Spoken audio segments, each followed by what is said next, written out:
Welcome to English Avenue, the place where learning English becomes exciting and meaningful.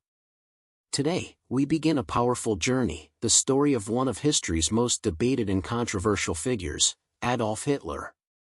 Whether you see him as a symbol of ambition or destruction, his story is filled with dreams, struggles, failures, and power. From a small boy with big dreams to a man whose choices changed the world forever, this is the story of Adolf Hitler like you've never heard it before. So, sit back, put on your headphones, and get ready to explore this incredible chapter of history, a story that will not only improve your English but also teach you deep lessons about life and humanity. It all began on April 20th, 1889, in a quiet town called Braunau in Austria. A baby boy was born to Alois and Clara Hitler, and they named him Adolf. No one could have imagined that this small child would one day shake the world. As a child, Adolf seemed ordinary. He enjoyed playing outside, drawing, and imagining a great future. But life inside his home was far from peaceful. His father, Alois, was strict and demanding. He wanted Adolf to study hard and secure a government job, just like him. But young Adolf had a very different dream. "I want to become an artist," he often told his mother, Clara. His mother was gentle, kind, and loving. She believed in his dream, but she couldn't change her husband's mind. Alois didn't see art as a serious career. "Art is not a real job," he would shout. And Adolf, hurt and frustrated, would stay silent, hiding his tears.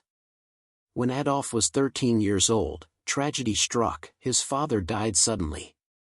Some people thought this would give Adolf freedom, but instead, it left him lost and uncertain. Without his father's control, his motivation also disappeared. He started skipping school and lost interest in studying. Teachers often said, "Adolf is intelligent, but lazy." All he wanted to do was draw and dream. After finishing school, Adolf decided to follow his passion. He packed his bags and moved to Vienna, the capital of Austria, a city famous for art, music, and culture. He believed it was the perfect place to chase his dream. "Vienna is the city of art," he thought. "I will become a great painter here." Full of hope, he applied to the Academy of Fine Arts, one of the best art schools in the country. He waited for the results with excitement, but when the letter finally came, his heart broke. The school had rejected him. The letter said, "Your work is not good enough." Adolf was devastated. Still, he didn't give up. "I'll try again," he told himself. He worked harder and applied the following year, but was rejected once more. The second failure shattered his confidence completely. Without school or a job, Adolf's life took a dark turn. He moved from place to place, living in cheap, dirty rooms. Sometimes, he had no home at all and slept on the streets. To survive, he painted small postcards and sold them to tourists for a few coins. During this time, he lost the person he loved most, his mother, Clara. Her death broke him deeply. For the first time, Adolf was completely alone. Sadness slowly turned into anger. He began to believe that his failures weren't his fault. He started blaming others for his pain. "Why is life so unfair?" he often thought. Instead of learning from hardship, he let bitterness grow inside him. These thoughts, this anger, would later shape his future and change the world forever. Then came 1914, the year that changed everything. World War I broke out, and Adolf saw an opportunity. "This is my chance to do something meaningful," he said. He joined the German army, full of passion and pride. For the first time in his life, he felt that he belonged to something greater than himself.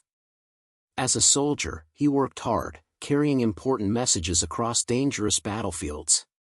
He was brave, disciplined, and loyal.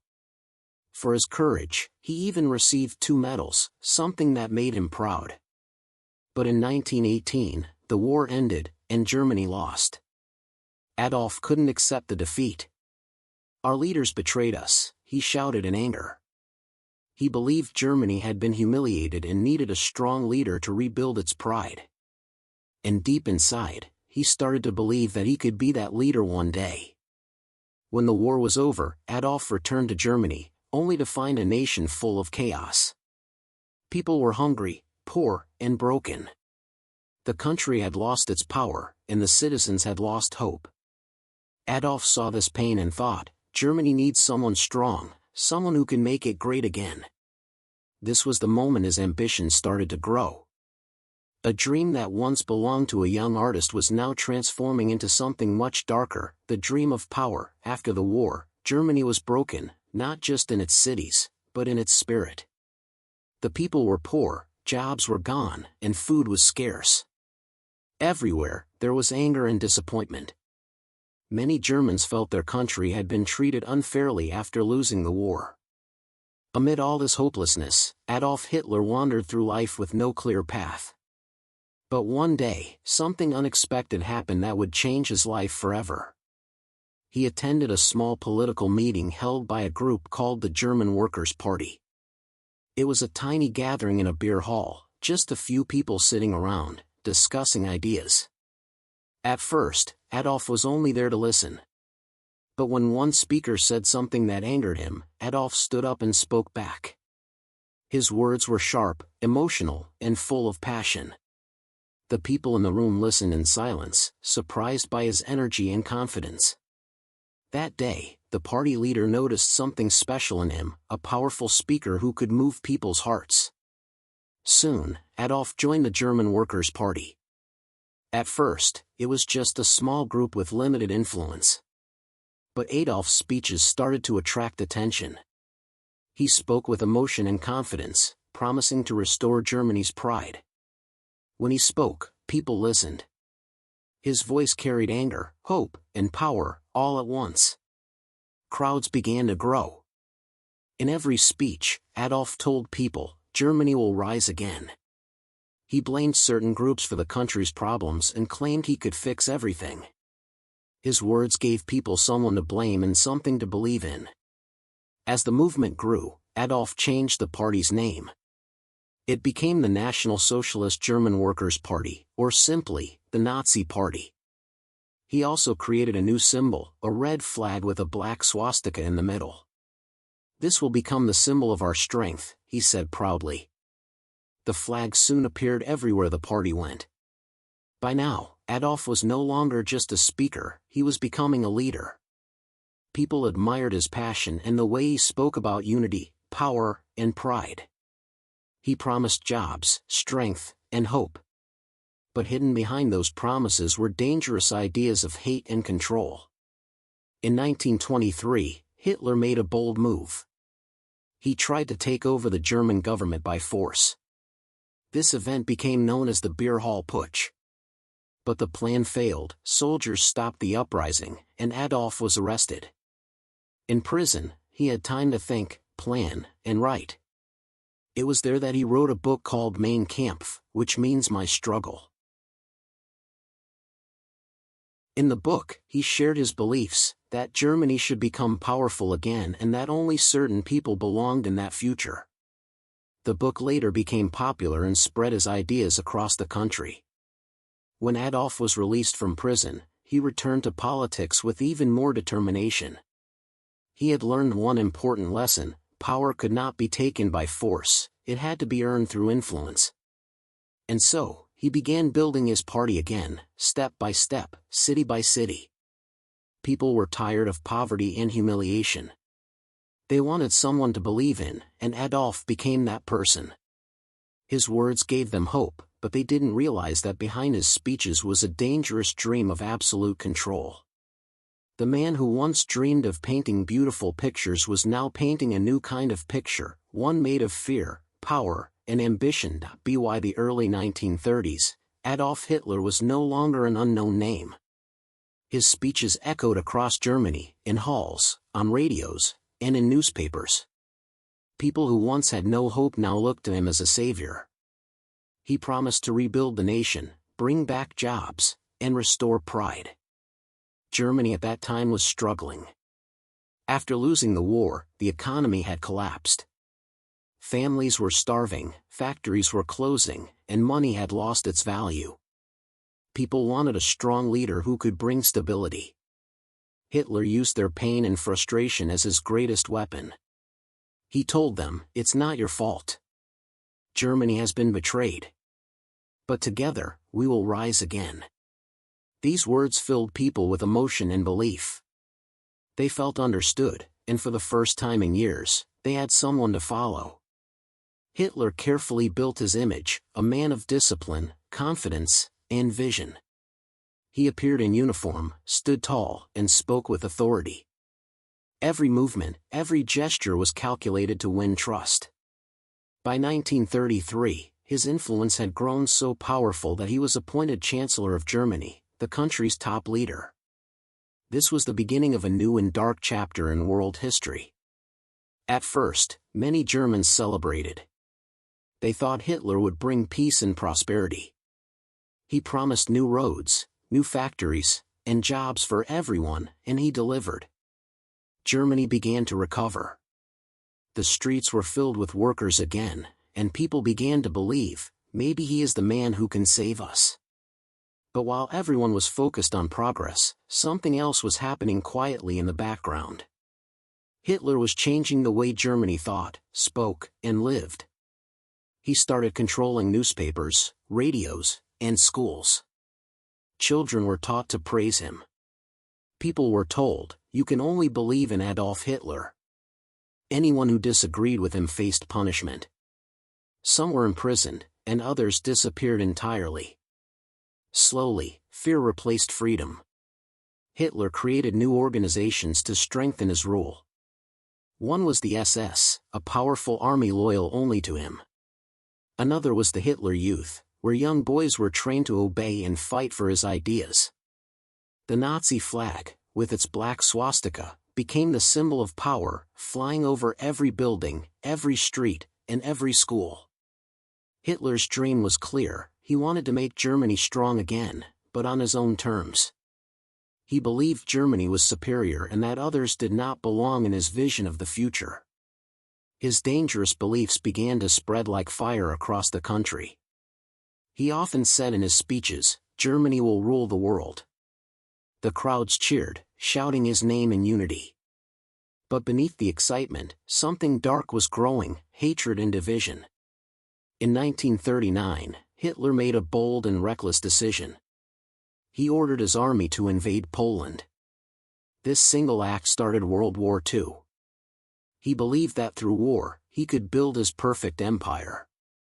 At first, his army was unstoppable. They won battle after battle, and Hitler's confidence grew. But what he didn't see was that the world was turning against him. Countries like Britain, France, and later the United States would soon join forces to stop him. While soldiers fought across Europe, Hitler was making even more horrifying decisions behind closed doors. He began targeting millions of innocent people, people he believed did not deserve to exist. This became known as the Holocaust, one of the darkest tragedies in human history. Millions of men, women, and children were taken from their homes and sent to camps where many lost their lives. The world would later remember this as a symbol of the dangers of hate, control, and blind loyalty. As the war went on, things began to change. Germany, once powerful and feared, started losing ground.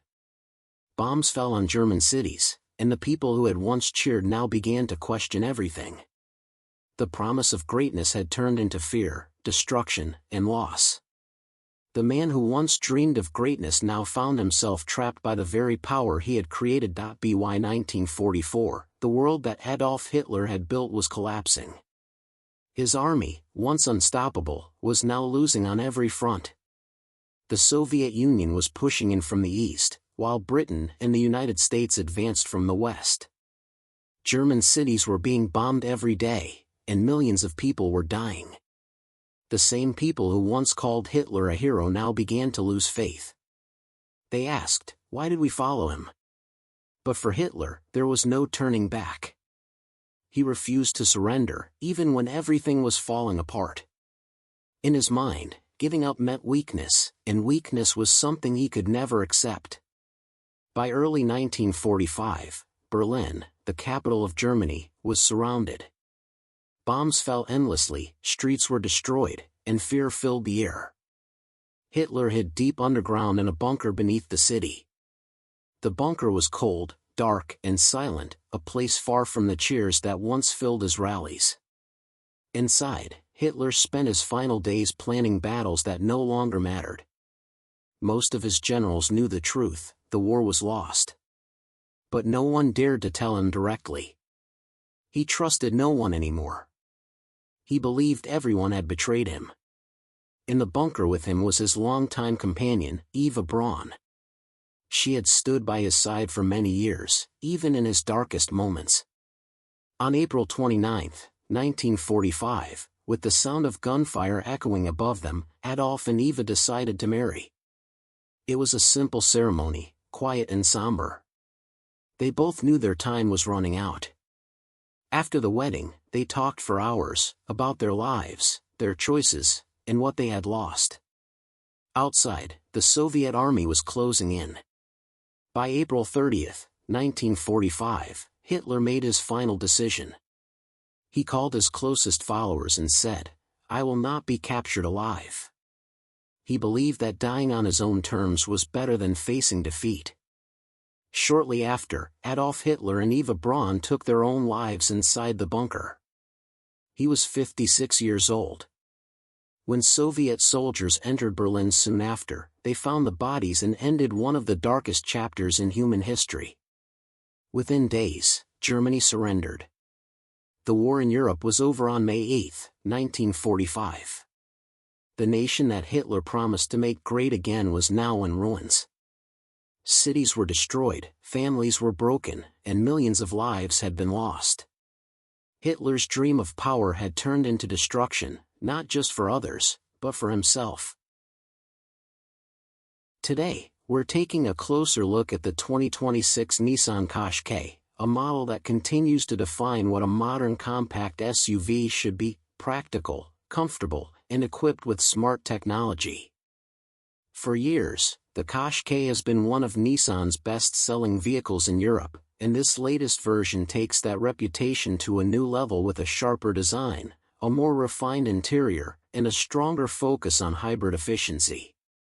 The 2026 Qashqai remains a compact crossover that strikes a balance between city usability and family versatility.